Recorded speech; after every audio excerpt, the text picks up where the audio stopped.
કેમ છો બાળ મિત્રો? મજામાં ને બધા? આશા રાખું છું કે તમે બધા મજામાં હશો. તો મિત્રો આજે આપણે ધોરણ 6 નું ગુજરાતી ભણશું, જેમાં આપણે ભણશું પાઠ 13 સાગરકાંઠાનો પ્રવાસ, જેના કવિ છે પ્રભુવીર ચૌધરી.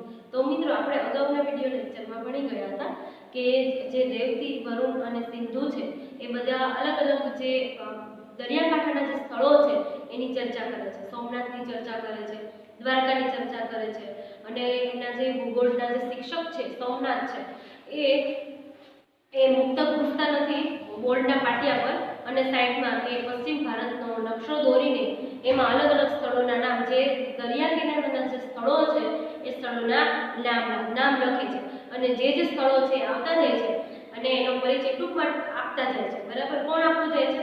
શિક્ષક સોમનાથ. અને જેને પણ ખબર હોય છે એ પણ સાથે સાથે કહેતા જાય છે. બરાબર? તો આપણે એટલું જોયું હતું મિત્રો. તો હવે આપણે આગળ જોઈએ. પ્રાચીન કાળમાં ધોલેરા લોથલ સુધી વહાણવટું ચાલતું. હવે એવું કહે છે કે પ્રાચીન સમયમાં ક્યાં સુધી ચાલતું વહાણવટું? તો કે ધોલેરા લોથલ સુધી વહાણવટું ચાલતું. બરાબર? ધોલેરાથી લોથલ સુધી વહાણવટું ચાલતું. લોથલ અને તિથલને કશું સંબંધ ખરો? વરુણે પૂછ્યું. હવે વરુણ પૂછે છે કે લોથલ અને તિથલને કઈ સંબંધ ખરો, એવું પૂછે છે.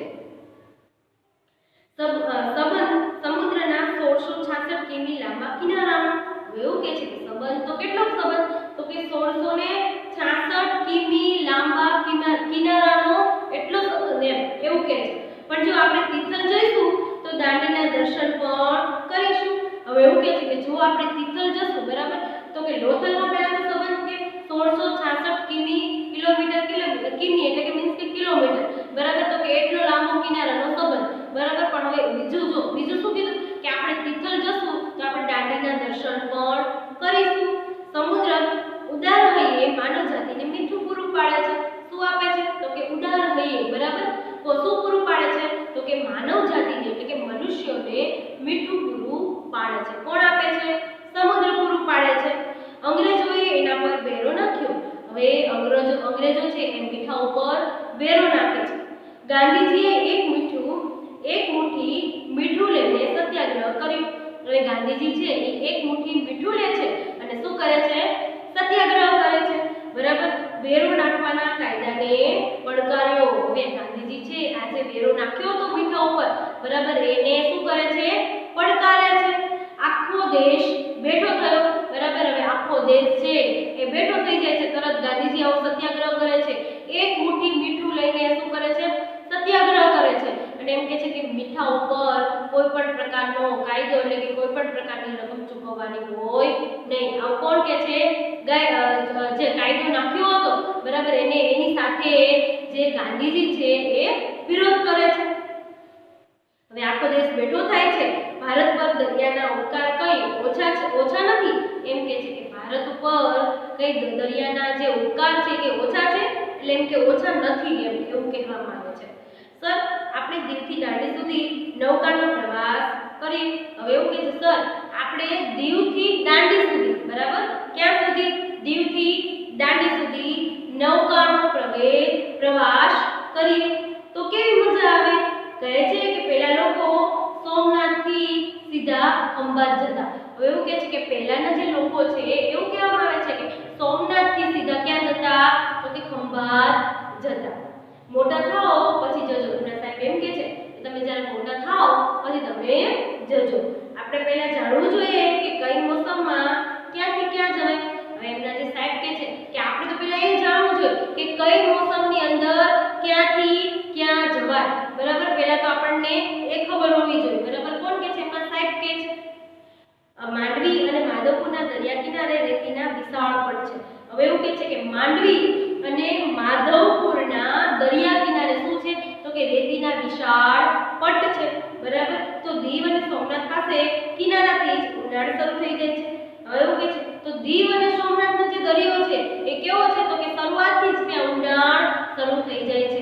એટલે પહેલા એમ કે છીછરો નથી, બરાબર, પણ શરૂઆતથી જ ઊંડો છે. કયો? તો કે દીવ અને સોમનાથ. બરાબર? દરેક બંદરના કાંઠાના જળનો નોખો રંગ અને નોખું વ્યક્તિત્વ હોય છે. હવે એમ કહે છે કે દરેક જે બંદર છે એનો જે કાંઠો છે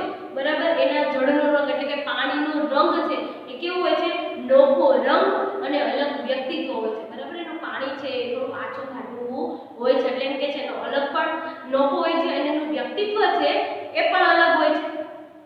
ગુજરાતીઓ દરિયાખેડુ ગણાય છે. એવું કે છે કે ગુજરાતીઓ છે કેવા ગણાય છે? તો કે દરિયાખેડુ ગણાય છે. કેમ કે એ દરિયાને ઓળખે છે, પૂજે છે. હવે એવું કે છે કે ગુજરાતીઓ દરિયાખેડુ ગણાય છે કારણ કે એ દરિયાને ઓળખે છે અને એની પૂજા કરે છે, બરાબર, એને પૂજે છે. ઝૂલેલાલના ગીત તમે સાંભળ્યા હશે. એવું કે છે કે તમે ઝૂલેલાલના ગીત સાંભળ્યા છે? એટલે સાંભળ્યા હશે એવું કહે છે. સિંધીઓ એ ગાય છે. કોણ ગાય છે? તો કે ઝૂલેલાલના જે ગીતો છે એ કોણ ગાય છે? સિંધીઓ ગાય છે. ઝૂલેલાલ એ હિન્દુ મુસ્લિમને એક માન્યા છે. હવે એમ કે છે કે જે ઝૂલેલાલ છે કોને એક માન્યા છે? તો કે હિન્દુ અને મુસ્લિમને એક માન્યા છે અને વરુણ દેવનો અવતાર ગણાય છે. જો તમને પ્રશ્ન પૂછાશે કે ઝૂલેલાલ છે કોનો અવતાર મનાય છે, કોનો અવતાર ગણાય છે, બરાબર, તો જે ઝૂલેલાલ છે એ કોનો અવતાર મનાય છે? તો કે વરુણ દેવનો અવતાર મનાય છે, બરાબર. તો હું મારું નામ દરિયાલાલ રાખી શકું? વરુણે કહ્યું. હવે વરુણ એવું કહે છે કે મારું નામ શું છે? તો કેમ કે મારું નામ વરુણ છે તો હું મારું નામ દરિયાલાલ રાખી શકું? ત્યાં સિંધુ સાહેબની રજા લઈને ગાવા લાગ્યો. હવે સિંધુ છે એ સાહેબની રજા લે છે ગીત ગાવા માટે અને એ ગીત ગાવા માંડે છે. ઓ લાલ મેરી પદ રખિયો ભલા ઝૂલેલાલ. હવે એવું કહે છે સાહેબની રજા લઈને ગીત ગાય છે કે ઓ લાલ મેરી પદ રખિયો ભલા ઝૂલેલાલ. બરાબર, આખો વર્ગ તાળીઓ સાથે જોડાયો. બરાબર, આખો વર્ગ છે તાળી પાડે છે અને એની સાથે જોડાય છે. આમ આજે સાગરકાંઠાનો જે પ્રવાસ છે એ પૂરો થાય છે. સરસ મજાનું આ પાઠમાંથી આપણને અલગ અલગ જાણવા મળ્યું સોમનાથ વિશે, દ્વારકા વિશે. તો કે દ્વારકા છે ભારતનું આવવાનું જે સ્થળ છે, બરાબર. પછી કે છે કે સોમનાથ, તો કે સોમનાથનું જે પ્રભાસ ક્ષેત્ર છે એ પુરાતનનું જે છે કેન્દ્ર છે, બરાબર, પુરાતન નિવાસનું એક કેન્દ્ર છે કે ત્યાં વર્ષો જૂની ખોપરીઓ છે એ મનુષ્યની મળી આવી છે, બરાબર. આમ ઘણા બધા જે સ્થળો છે એની આપણે ચર્ચા કરી, બરાબર. હવે આપણે જોશું એકવાર શબ્દ સમજૂતી ઉપર.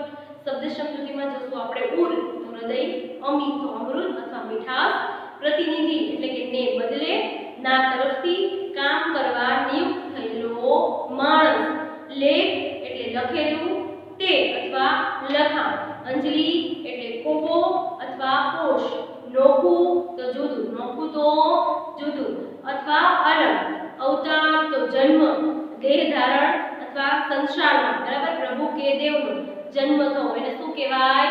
અવતાર, બરાબર. હવે એના પછી જોશું આપણે રૂઢિપ્રયોગ. તો કે રૂઢિપ્રયોગ એટલે કે દરિયા દિલ હોવું, તો કે ઉદાર દિલવાળા હોવું, દરિયા દિલ હોવું એટલે ઉદાર દિલવાળા હોવું. અમી વાદળી ઉઠવી એટલે કે મહેર થવી, કૃપા થવી, બરાબર. શું થશે? અમી વાદળી ઉઠવી એટલે કે મહેર થવી, કૃપા થવી, બરાબર. હવે એના પછી આપણે ભાષા સજ્જતા ઉપર થોડું ધ્યાન આપશું. હવે ભાષા સજ્જતાની અંદર આપણે જોશું ક્રિયાપદ, બરાબર. તો એમાં આપણને 3 વાક્યો આપ્યા છે એ તમારે વાંચવાના છે. તો પહેલું વાક્ય છે ઘંટ વાગતા ચર્ચા અટકી. હવે પહેલું છે કે જ્યારે ઘંટ વાગ્યો ત્યારે ચર્ચા અટકી. પહેલા તમારે વાંચવાના છે પછી તમને ક્રિયાપદ કહેશે, બરાબર. ઘંટ વાગતા ચર્ચા અટકી. હવે બીજું છે સોમનાથે એમની ડાયરી ખોલી, બરાબર. સોમનાથે એમની ડાયરી ખોલી, બરાબર. ત્રીજું છે માધવપુર સૌરાષ્ટ્રના સાગરકાંઠાનું વૃંદાવન છે. હવે માધવપુર શું છે? તો કે માધવપુર છે એ સૌરાષ્ટ્રના સાગરકાંઠાનું શું છે? વૃંદાવન છે, બરાબર. હવે આપણે જોઈએ તો કે પહેલા વાક્યમાં કોઈ ઘટના બની તેની વાત છે. ચર્ચા શરૂ થાય કે ચાલે એ જેમ ઘટના છે તેમ અટકે, એ પણ ઘટના છે. એની જાતે સહજ અથવા કોઈ કુદરતી સંજોગો અનુસાર એ થાય. અટકવું છે એ કેવી છે? એક પ્રક્રિયા છે. અને બીજા વાક્યમાં સોમનાથે કોઈ ક્રિયા એની વાત છે, બરાબર. સોમનાથે ઈરાદાપૂર્વક એટલે કે સ્વતંત્ર ઈચ્છાથી એ પ્રવૃત્તિ કરી તેથી ક્રિયા ગણ. હવે ખોલવું એ ક્રિયા છે. ખોલવું એ શું છે? તો કે એક પ્રકારની ક્રિયા છે, બરાબર. ત્રીજા વાક્યમાં માધવપુરની સ્થિતિનું વર્ણન છે, બરાબર. માધવપુરની સ્થિતિનું વર્ણન છે. તો ત્રીજા વાક્યમાં તમને કીધું કે માધવપુર સૌરાષ્ટ્રના સાગરકાંઠાનું વૃંદાવન છે. તો બરાબર. હવે એમાં શું તમને કીધું? તો કે માધવપુર છે ત્રીજા વાક્યમાં, તો કે માધવપુરની સ્થિતિનું તમને વર્ણન આપેલું છે. વાક્યમાંનું ક્રિયાપદ છે, બરાબર, એ સ્થિતિનું વર્ણન કરે છે. હવે વાક્યમાં સામાન્ય રીતે ઓછામાં ઓછું એક નામપદ અને એક ક્રિયાપદ હોય. હવે વાક્યની અંદર શું હોય તો કે ઓછામાં ઓછું એક નામપદ હોય અને એક ક્રિયાપદ હોય. એટલે એમ કે ઓછામાં ઓછું એક તો હોય જ, બરાબર. અને જો શું કીધું તમને કે વાક્ય રચનામાં નામપદ પહેલા આવે અને ક્રિયાપદ અંતે આવે, બરાબર. નામપદ હોય હંમેશા પહેલું હોય અને ક્રિયાપદ હોય હંમેશા છેલ્લું હોય, બરાબર. તમને એ કીધું. આ ક્રિયાપદ નામ તરીકે આવેલી વ્યક્તિ, પદાર્થ વગેરે કઈ પરિસ્થિતિમાં છે તે દર્શાવે છે. જો નામપદની અંદર શું આવે તો કે વ્યક્તિ, પદાર્થ વગેરે કઈ પરિસ્થિતિમાં છે એ દર્શાવે છે, બરાબર. નામ જો સ્થિર સ્થિતિમાં છે એમ સૂચવાય તો તેને સ્થિતિ કહે છે, બરાબર. નામપદ છે એ સ્થિર હોય તો એને શું કહેવામાં આવે છે તો કે એને સ્થિતિ કહેવામાં આવે છે, બરાબર. નામની હલનચલનની પરિસ્થિતિ સૂચવાય અને તે હલનચલન માટે નામ દ્વારા સૂચવાયેલી વ્યક્તિ, પદાર્થ વગેરે ઈરાદાપૂર્વક જવાબદાર ન હોય તો તેને શું કહેવામાં આવે છે? પ્રક્રિયા કહેવામાં આવે છે. શું કહેવામાં આવે છે? પ્રક્રિયા કહેવામાં આવે છે. જો હલનચલન સાથે જોડાયેલી વ્યક્તિ એ હલનચલન ઈરાદાપૂર્વક સ્વતંત્ર ઈચ્છાથી કર્યો હોય તો તેને શું કહેવામાં આવે છે? ક્રિયા કહેવામાં આવે છે, બરાબર. જો હજી એક વાર રિપીટ કરું, જો હલનચલન સાથે જોડાયેલી વ્યક્તિએ હલનચલન ઈરાદાપૂર્વક સ્વતંત્ર ઈચ્છાથી કર્યો હોય તો તેને શું કહેવામાં આવે છે? ક્રિયા કહેવામાં આવે છે. હવે જો તમને કીધું કે નીચે વાક્ય વાંચો અને નામપદ ક્રિયાપદ ક્યાં છે તે જુઓ, બરાબર. હવે તમને એક વાક્ય આપેલું છે, સોમનાથે એમની ડાયરી ખોલી, બરાબર. સોમનાથે એમની ડાયરી ખોલી એટલે કે ઉપરના વાક્યમાં સોમનાથે ડાયરી જેવા શબ્દો બતાવે છે, બરાબર. ઉપરના વાક્યમાં શું દર્શાવે છે તો કે સોમનાથે ડાયરી જેવા શબ્દો શું બતાવે છે તો કે નામપદ બતાવે છે. સોમનાથ છે એક નામ છે, બરાબર, વ્યક્તિનું નામ છે, બરાબર. અને ડાયરી છે એ પણ નામ છે. શું તો કે ડાયરી, બરાબર. તો એ શું છે? એક પ્રકારનું નામપદ થયું. સોમનાથ શું બતાવે છે તો કે વ્યક્તિનું નામ છે, બરાબર. તો કે સોમનાથે ડાયરી જેવા શબ્દો નામપદ બતાવે છે. અને ખોલી એ શું છે? એ ક્રિયાપદ છે. ખોલી એટલે એક પ્રકારની ક્રિયા છે, બરાબર. તો એ શું છે? ક્રિયાપદ છે, બરાબર. આવા બીજા વાક્ય પાઠમાંથી તમારે શોધવાનું છે. ઘણા બધા તમને વાક્ય આપેલા હશે, બરાબર. તો તમારે આવી રીતે પહેલા તો કે એનું નામ હશે તો એ નામપદ હશે, બરાબર. અને પછી બીજું છે ક્રિયાપદ, તો કે ક્રિયાપદ છે એ વાક્યમાં તમને આપેલું હશે. એ ક્યાં જે વાક્ય છે એના અંતમાં ક્રિયાપદ થશે, બરાબર. હવે તમને કીધું કે સોમનાથે એમની ડાયરી ખોલી, તો ખોલી શું છે તો કે ક્રિયાપદ છે. સોમનાથ શું છે તો કે નામપદ છે, બરાબર. તો નામપદ છે સોમનાથ થઈ ગયું, ડાયરી છે એ સોમનાથ થઈ ગયું, એટલે સોરી જે ડાયરી છે એ શું છે તો કે એક પ્રકારનું નામપદ થઈ ગયું. એટલે કે સોમનાથ અને ડાયરી છે એક પ્રકારનું નામપદ છે, બરાબર. સોમનાથ છે એક વ્યક્તિનું નામ છે અને ડાયરી છે એ પુસ્તકનું નામ છે, બરાબર. એટલે એવું કહે છે કે એને ડાયરી ખોલી તો એ નામપદ છે અને ખોલી તો એ શું થયું? એક પ્રકારની ક્રિયા છે, બરાબર. તો એક તમને ક્રિયાપદ સૂચવે છે. હવે જોઈએ આપણે આગળ જેમ જેમ વાક્ય તપાસતા જશો તેમ તેમ તમને ખબર પડશે કે વાક્યમાં ક્રિયાપદ તો એક જ હોય છે અને નામપદ એક હોય અથવા વધુ પણ હોય. હવે એવું કહે છે કે નામપદ છે એ એક પણ હોય અને એકથી વધારે પણ હોય, પણ ક્રિયાપદ છે એ એક જ હોય. ક્રિયા અંદર એક જ થતી હોય, બરાબર. પણ નામપદ છે એકથી વધારે હોઈ શકે, બરાબર. એક સાદા વાક્યમાં એક ઘટના, ક્રિયા અથવા સ્થિતિ હોય એની સાથે વ્યક્તિ કે પદાર્થો વધુ હોઈ શકે. રમવાની ક્રિયા હોય તો માણસ એકલો રમે અથવા બે કે વધુ માણસો હોય. કાપવાની ક્રિયા હોય તો કાપનાર વ્યક્તિ, કાપનાર પદાર્થ હોય અને કાપવાનું સાધન પદાર્થ પણ હોય, ખરું ને, બરાબર. આ બધી શું છે તો કે ક્રિયા થતી હોય તો એની અંદર ક્રિયાપદ આવશે. જો નામ હોય, વ્યક્તિનું નામ દર્શાવતા હોય તો એ નામપદ ગણાય, બરાબર. હવે જોઈએ તો હવે આપણી પાસે વાક્યની રચનાના બે મુખ્ય ઘટકો આવ્યા, નામપદ અને ક્રિયાપદ, બરાબર. નામપદ શું છે તો કે વ્યક્તિ કે પદાર્થ બતાવે એટલે કે તે ક્રિયાપદની પહેલા ગોઠવાય છે, મેં તમને સમજાવ્યું. અને ક્રિયાપદ શું છે એ અંતે ગોઠવવામાં આવે છે. તો ક્રિયાપદ તો કે ઘટના કે સ્થિતિ બતાવે, કેવી સ્થિતિ છે, બરાબર, એ બતાવે.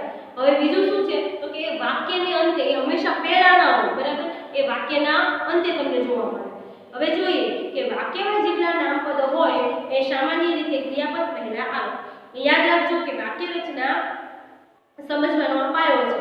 એ એકવાર તમને સમજાય પછી ક્યાંય ખાસ તકલીફ પડતી નથી, બરાબર? તો હવે આ તો આપણું નામપદ અને ક્રિયાપદ. હવે જોઈએ આપણે અભ્યાસના પ્રશ્નો તરફ, બરાબર? તો એમાં પહેલો પ્રશ્ન છે, તમને નીચેના દરેક પ્રશ્નના ઉત્તર માટે આપેલા વિકલ્પોમાંથી સાચા વિકલ્પનો ક્રમ અક્ષર પ્રશ્નની સામે આપેલ ખાનામાં લખો, બરાબર? તમને પહેલો વિકલ્પ આપેલો છે, વર્ગ શિક્ષકે 3 વિદ્યાર્થીઓની સમિતિ કેમ નિમી હતી, બરાબર? તો કે શાળા વ્યવસ્થા માટે, વર્ગની શિસ્ત માટે, પ્રવાસ સ્થળ નક્કી કરવા માટે કે બોર્ડ પર સમાચાર લખવા માટે. તો એમાં જવાબ તમને બધાને ખબર છે, શું આવશે? તો કે પ્રવાસનું સ્થળ નક્કી કરવા માટે. હવે છે કે શિક્ષક સોમનાથભાઈ વિદ્યાર્થીને એના જન્મદિવસે શું આપતા? તો કે શું આપતા? એમાં તો શુભેચ્છા આપતા, બરાબર? સૌરાષ્ટ્રના સાગરકાંઠાનું વૃંદાવન કોને કહેવામાં આવે છે? તો તમને બધાને ખબર છે, શું આવશે? માધવપુર. આપણે પહેલા જ એની ચર્ચા કરી, બરાબર? હવે એક એક વાક્યમાં ઉત્તર છે. પહેલું છે, સમિતિમાં કયા 3 વિદ્યાર્થીઓ હતા? તો કે રેવતી, વરુણ અને સિંધુ, બરાબર? હવે બીજું છે, છેલ્લે કયા સ્થળનો પ્રવાસ યોજાઈ ગયો હતો? તો કે આબુ અને અંબાજીનો પ્રવાસ છે એ યોજાઈ ગયો હતો. ઝવેરચંદ મેઘાણીએ બાપુ માટે કયું ગીત લખેલું છે? તો કે સાગર પીનારા અંજલિ નવ દોડજો બાપુ, બરાબર? તો આ સરસ મજાનું ગીત લખેલું છે ઝવેરચંદ મેઘાણીએ ગાંધીજી માટે. હવે સમિતિએ કયા સ્થળનો પ્રવાસ યોજવાનું નક્કી કર્યું? તો તમને અલગ અલગ, પહેલા તો કે માધવપુર, બરાબર? પછી તમને શું કીધું? સોમનાથ, અને બીજું કંઈક કચ્છ, બરાબર? તમને 3 જે સ્થળો છે એ તમને આપેલા હતા, બરાબર? હવે ભાણ તોડવાના વિશ્વવિખ્યાત કેન્દ્રનું નામ? તો કે મણાર અલગ. શું છે? મણાર અલગ, બરાબર? એના પછી જોઈએ આપણે સ્વાધ્યાયના પ્રશ્નો તરફ. હવે સ્વાધ્યાયના પ્રશ્નોની અંદર આપણે જોઈએ પ્રશ્ન નંબર 1, નીચેના પ્રશ્નોના ઉત્તર લખો, બરાબર? પહેલું છે, પાઠ્ય પર કઈ પંક્તિઓ લખાયેલી હતી? આ પંક્તિઓ કેમ લખવામાં આવી હતી, બરાબર? તો હવે આમાં તમારે વિસ્તૃત લખવાનું છે. તમને પંક્તિ આપણે પાઠની જ્યારે શરૂઆત કરી ત્યારે જે સિંધુ માટે લખેલી હતી એ પંક્તિ છે તમારે લખવાની છે. અને શેના માટે લખવામાં આવેલી હતી? તો કે જન્મદિવસની શુભેચ્છા માટે એને લખવામાં આવી હતી એ પંક્તિ એ તમારે અહીંયા લખવાની છે, બરાબર? હવે જોઈએ બીજું. હવે તમારે તમારી રીતે વિસ્તૃત રીતે લખવાનું છે, વાક્યને ગોઠવીને, બરાબર? હવે તમને બધાને આવડશે, બરાબર? હું એવી આશા રાખું છું. માધવપુરનું વર્ણન છે પાઠના આધારે કરો, બરાબર? તો કે માધવપુર છે એ શું છે? તો કે સાગરકાંઠાનું વૃંદાવન માનવામાં આવે છે. ઘણું બધું માધવપુર વિશે આપણે ચર્ચા કરી, બરાબર? તમે એના વિશે તમારે પાઠના આધારે તમને જેટલું પણ આવડે એટલું તમારે એનું વર્ણન કરવાનું છે. પછી જોઈએ આપણે દ્વારકા વિશે 4-5 વાક્યો. તો દ્વારકાનું પણ તમે જોયું કે ભારતમાં આવવાનો માર્ગ છે દ્વારકા, બરાબર? પછી વિદેશીઓ પણ ઘણા બધા આવે છે. એ ક્યાંથી આવે છે? તો કે દીવથી આવે છે, બરાબર? પણ તમારે દ્વારકા વિશે 4-5 વાક્યો છે એ તમારે લખવાના છે. હવે છે દાંડી છે એ શા માટે પ્રખ્યાત હતી, બરાબર? એનો પણ તમારે પરિચય છે એ તમારે આપવાનો છે, બરાબર? બીજું છે, આ પાઠમાં ગુજરાતના દરિયાકાંઠાના કયા સ્થળોનો ઉલ્લેખ થયો છે? કયા સ્થળોનો ઉલ્લેખ થયો છે? એ બધા સ્થળ છે તમારે અંદર પ્રશ્નની અંદર જવાબ સ્વરૂપે તમારે લખવાના છે, બરાબર? હવે જોઈએ આપણે પ્રશ્ન નંબર 2, નીચેના પ્રશ્નોના ઉત્તર વિચારીને લખો. તમારે વિચારવાનું છે, બરાબર? હવે એ વિચારવાનું છે એટલે તમારે તમારી પાઠ્યપુસ્તકની અંદર નહીં હોય, બરાબર? તમારે તમારી જાતે વિચારીને લખવાનું છે. તો એની અંદર તમને જો તમને આપેલું છે, પહેલો પ્રશ્ન છે, તમારા જિલ્લામાંથી કઈ કઈ નદીઓ પસાર થાય છે, બરાબર? જે પણ તમારા જિલ્લાની અંદર, તમારું ગામ નહીં પણ તમારા જિલ્લાની અંદર જે આજુબાજુના વિસ્તાર છે એની અંદર જે પણ નદી પસાર થતી હોય એ નદીના નામ તમારે લખવાના છે વિચારીને, બરાબર? પહેલા તો પ્રશ્ન સમજવાનો અને પછી વિચારીને એનો જવાબ લખવાનો. બીજું છે, આ નદીઓના કિનારે કયા કયા જોવાલાયક સ્થળો આવેલા છે? હવે તમે જે નદીઓ ગોતી, બરાબર, જે શોધી તમારા જિલ્લાની આસપાસ, બરાબર, એટલે કે જિલ્લાની અંદર જ પણ એની આજુબાજુના વિસ્તારમાં, બરાબર? હવે એ નદીઓ છે ત્યાં કયા કયા જોવાલાયક સ્થળો છે એના વિશે તમારે લખવાનું છે, બરાબર? હવે આ સ્થળો પૈકી કોઈ પણ 2 સ્થળોની વિશેષતા, હવે તમે સ્થળો તો લખ્યા કે આટલા જોવાલાયક છે, પણ એની અંદર જે વધારે પ્રખ્યાત છે એ તમારે વિશેષતા, એ શેના માટે પ્રખ્યાત છે, કયા કારણે તે કરવામાં આવ્યા હતા, એ બધી જેટલી એની વિશેષતા છે, બરાબર, એની આગવી ઓળખ છે એ તમારે લખવાની છે. હવે એના પછી છે, આ સ્થળો તમારી શાળાથી કેટલા અંતરે આવેલા છે? હવે જે સ્થળો તમે જે શોધ્યા એ સ્થળો છે તમારી શાળાથી કેટલા અંતરે આવેલા છે એ તમારે લખવાનું છે. હવે છે પાછું, ગુજરાતીઓ દરિયાખેડુ શા માટે ગણાય છે? તો એ તો તમને બધાને ખબર છે, આપણે પાઠમાં આવી ગયું, બરાબર? તો કે દરિયાની પૂજા કરે છે, બરાબર? જે ગુજરાતીઓ છે એટલા માટે દરિયાખેડુ ગણાય છે, પણ હજી તમને વિસ્તૃત તમને એના ઉપર આવડે તો તમે લખી શકો. હવે એના પછી જોઈએ પ્રશ્ન 3, શિક્ષકની મદદથી નીચેના ફકરાનું શ્રુત લેખન કરો. બરાબર. હવે માધવપુર સૌરાષ્ટ્રના ત્યાંથી શરૂ કરવાનું અને મુગ્ધ થઈ જવાય છે.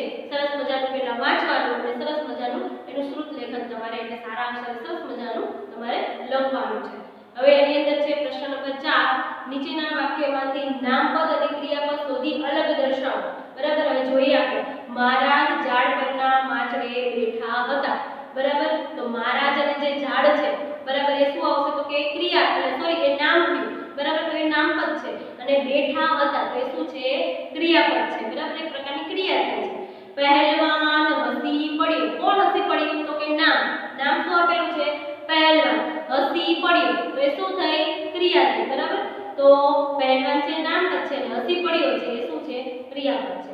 લાકડામાંથી રમકડા અને કાસ્કી પણ બને છે. તો નામમાં શું આવશે લાકડામાંથી લાકડા રમકડા અને કાસ્કી બને છે તો એ શું થઈ એ ક્રિયા થઈ. જે પેલું હતું એ નામપદ થયું. હવે કનુ શરમાઈ ગયો. કોણ શરમાઈ ગયું કન તો એ પ્રકારનું નામ છે તો એ નામપદ છે. શરમાઈ ગયો તો એ ક્રિયા થઈ એ ક્રિયાપદમાં આવશે. હવે છે મેં વાડીમાં રીંગણી વાવી છે.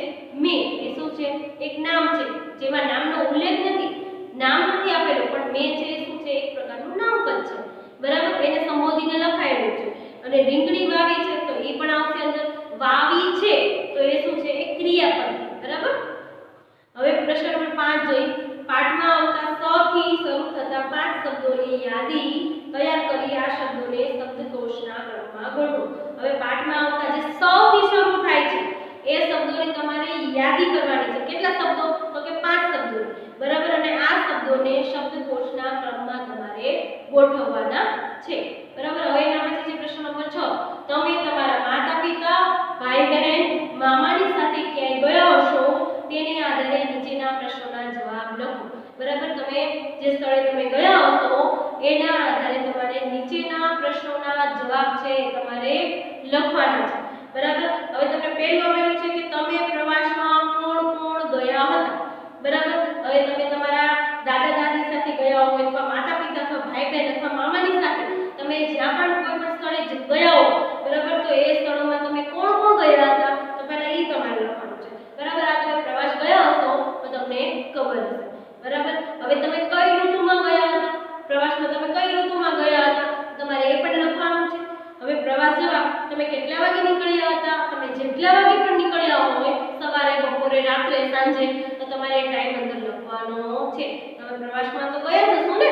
બરાબર. તો તમને હવે આ જે બધા પ્રશ્નો છે એના જવાબ તમને આવડશે. આ તમારે જાતે લખવાના છે. બરાબર. આ પાઠ્યપુસ્તકમાં આપેલા નથી.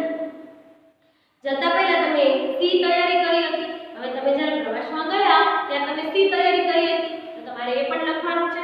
સામાનમાં સાથે શું શું લઈ ગયા હતા. હવે તમે સામાન સ્વરૂપે સાથે તમારા થેલા બેગમાં તમે શું લઈ ગયા હતા એની પણ તમારે અહીંયા જવાબ સ્વરૂપે લખવાનું છે.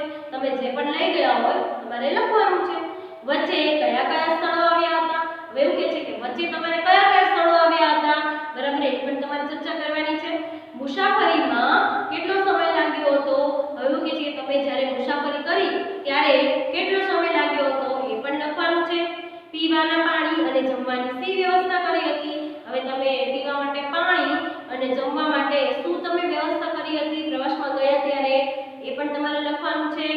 હવે છે વિસામો અને રાત્રિ રોકાણ કયા સ્થળે કર્યું હતું. હવે તમે વિસામો બરાબર એટલે કે ત્યાં તમે રહ્યા હતા. બરાબર. અને તમે રાત્રિ રોકાણ તમે રાત ક્યાં તમે પસાર કરી હતી એ પણ તમારે એ સ્થળનું તમારે નામ લખવાનું છે. બરાબર. તમે ત્યાં શું શું જોયું. હવે તમે જ્યાં ફરવા ગયા ત્યાં તમે શું જોયું એની પણ તમારે અહીંયા ચર્ચા કરવાની છે. તમને આ પ્રવાસ કેવો લાગ્યો. હવે તમે આ પ્રવાસમાં ગયા બધું સાથે લઈ ગયા અને સરસ મજાનું આયોજન કરીને ગયા. બરાબર. તો તમને પ્રવાસ કેવો લાગ્યો. તમને મજા આવી. બરાબર. એટલે તમને જે પણ થયું હોય જે પણ તમને અનુભવ થયો હોય એ તમારે અંદર લખવાનું છે. બરાબર. હવે આના ઉપર છે તમને પ્રવૃત્તિમાં શું છે તો કે ગુજરાતના નકશામાં દરિયાકાંઠે આવેલા સ્થળો જુઓ અને યાદી કરો. હવે ગુજરાતના નકશાની અંદર જેટલા પણ દરિયાકાંઠે જે સ્થળો આવેલા છે એ તમારે જોવાના છે અને એની યાદી છે એ તમારે તૈયાર કરવાની છે, બરાબર। તમારા જિલ્લાનો નકશો જુઓ અને તેનો અભ્યાસ કરો। હવે તમારા જિલ્લાનો નકશો પહેલા તમારે જોવાનો છે, એ નકશાની અંદર કયા કયા સ્થળો આવેલા છે, એ ક્યાં આવેલા છે, કેટલા મીટરનું અંતર છે, કેટલા કિલોમીટરનું અંતર છે અને કેટલા દૂર છે, બરાબર। અને ક્યાં તમે ત્યાં જાઓ એટલે કેટલો સમય લાગે, ક્યાં કયા કયા સરસ મજાના જોવાલાયક સ્થળો છે, એની તમારે ચર્ચા છે એ કરવાની છે, બરાબર। પહેલા શું કરવાનું છે, તમારા જે જિલ્લો છે તો તમારે નકશો જોવાનો છે અને તેનો અભ્યાસ કરો એટલે એની અંદર તમારે બધું જોવાનું છે, બરાબર। આપણા જોવાલાયક સ્થળો અને આપણા યાત્રાધામો જેવા પુસ્તકો મેળવીને વાંચો।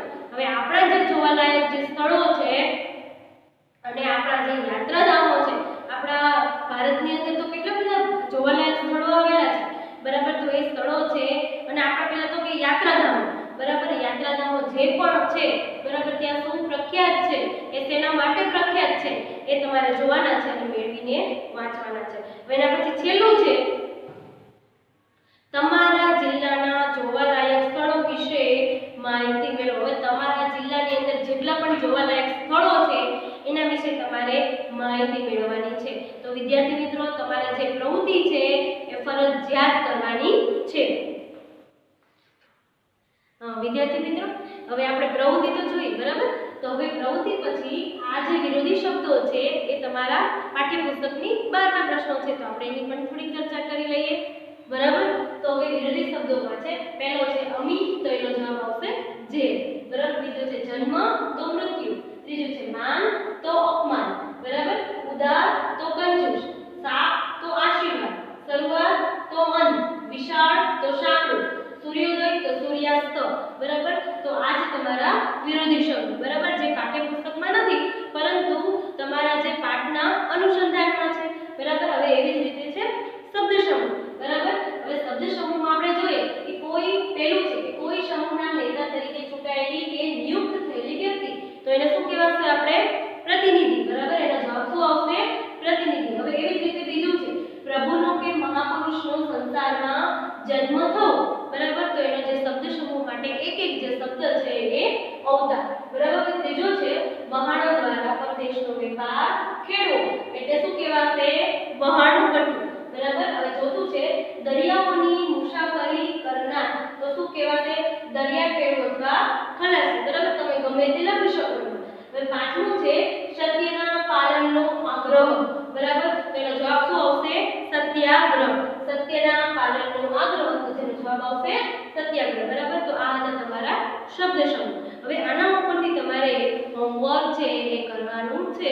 હવે હોમવર્ક છે તમને બધાને આવડે એવું છે, બરાબર, અને આપણે એની ચર્ચા કરી લીધી છે અને જે તમારે કરવું ફરજિયાત છે, બરાબર। તો તમારી પુસ્તકની અંદર, બરાબર, તમારે પહેલા એક તો નોંધ પોથી કાઢો અને એમાં તમારું હોમવર્ક છે એ ફરજિયાત નોંધી લો। તો તમારું હોમવર્ક છે પાઠ્યપુસ્તકના પેજ નંબર 26 પર, બરાબર, પાઠ્યપુસ્તકના પેજ નંબર 26 પર આપેલ અભ્યાસનો પ્રશ્ન નંબર 1 અને 2 એકવાર લખો, બરાબર। આ છે એ તમારું હોમવર્ક છે એ ફરજિયાત તમારે નોંધી લેવાનું છે, બરાબર।